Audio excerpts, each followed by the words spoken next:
अस्सलाम वालेकुम। Recce centre Karachi में खुश आमदीद। मेरा नाम आमिर है। मैं एक psychologist, reiki master and therapist हूँ। आज का टॉपिक है, हम बात करेंगे जनरलाइज एंजाइटी पे, और ये क्यों होती है, इसके सद्देबाब क्या होते हैं, इसके क्राइटेरिया क्या है और इसका हल कैसे निकाला जाता है। आज इस पर थोड़ा हम बात करेंगे। जनरल एंजाइटी डिसऑर्डर के अक्सर जो पेशेंट्स होते हैं, क्लाइंट्स होते हैं, इनके अंदर सोचने की प्रॉब्लम्स रहती है। एक्सेसिव थॉट्स आते रहते हैं जो कि अनकंट्रोल होते हैं, और हर वक्त ये परेशान रहते हैं। अगर कोई हाउस वाइफ है तो घर में काम की इनके अंदर परेशानी चलती रहती है। कोई मेहमान में केदी आने का, उसकी ज़्यादा इनके अंदर अक्सर टेंशन रहती है। अगर कोई यूनिवर्सिटी कॉलेज के बच्चे हैं तो उनमें अक्सर ये होता है कि प्रेजेंटेशन की इश्यूज रहते हैं। हर वक्त टेंशन चलती रहती है, क्या होगा, फेल ना हो जाऊँ, पास होगी नहीं होंगी, बुरा ना लग जाए किसी को। टीचर के स्लॉट चेंज होते हैं, उस पर इनकी एंजाइटी बहुत डेवलप होती है। आना जाना एक बहुत दिक्कत की परेशानी होती है। अक्सर जो जॉब वाले हजरात होते हैं उनको अपने मीटिंग्स में प्रॉब्लम्स रहती है, ऑफिस में कुछ हो ना जाए, पता नहीं क्या क्या ख्याल इनके सिर में चलते रहते हैं। निकाल ना दे जाऊँ, सैलरी मिलेगी नहीं मिलेगी, घर जाते हैं तो ऑफिस की टेंशन, ऑफिस में होते हैं तो घर की टेंशन, हर वक्त ख्याल चलते रहते हैं इनके जहन में। अच्छा, अब ये ज़्यादा अगर ये हो रहे होते हैं तो होता क्या है कि फिर वो जिस्म में असरअंदाज होने लगती है।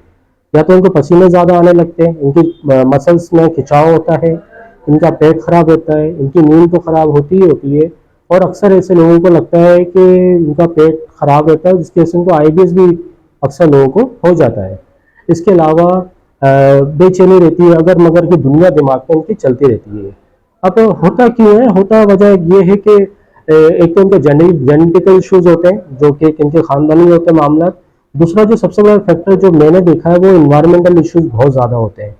अगर आपके घर का माहौल बहुत ज़्यादा गुस्से वाला है, बेचैन है, हर वक्त मुसलसल एक टेंशन सवार रहती है, डांट पीट की, गुफ्तगू की, तंज की, तो हो सकता है वक्त के साथ साथ आप जनरल एंजाइटी में शामिल हो सकते हैं। इसके अलावा अगर कुछ लोगों में ये ब्रेन केमिकल का भी इशू होता है तो कि साइकेट्रिस्ट डॉक्टर को दिखाया जाए। अगर ब्रेन केमिकल इशू है तो उसको बैलेंस की फिर मेडिसिन वगैरह भी देते हैं। अब इसका सोल्यूशन क्या है?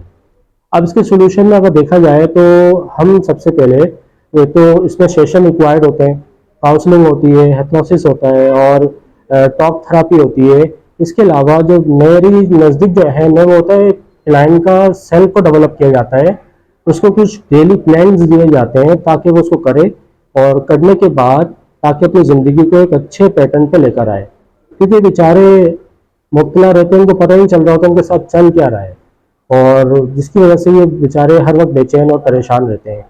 अगर आपके नज़दीक कोई ऐसा शख्स है जिसको आप समझते हैं ये हर वक्त परेशान रहते हैं या जनरल एंजाइटी में मुब्तला है तो आप हमसे रब्ता कर सकते हैं। मेरा नंबर स्क्रीन पे शो हो रहा होगा, और मेरी जो लोकेशन है वो गुलशन इकबाल ब्लॉक 5 कराची है। और अगर आप मेरे चैनल पे नए हैं तो इसको लाइक और सब्सक्राइब लाजमी कीजिएगा। शुक्रिया।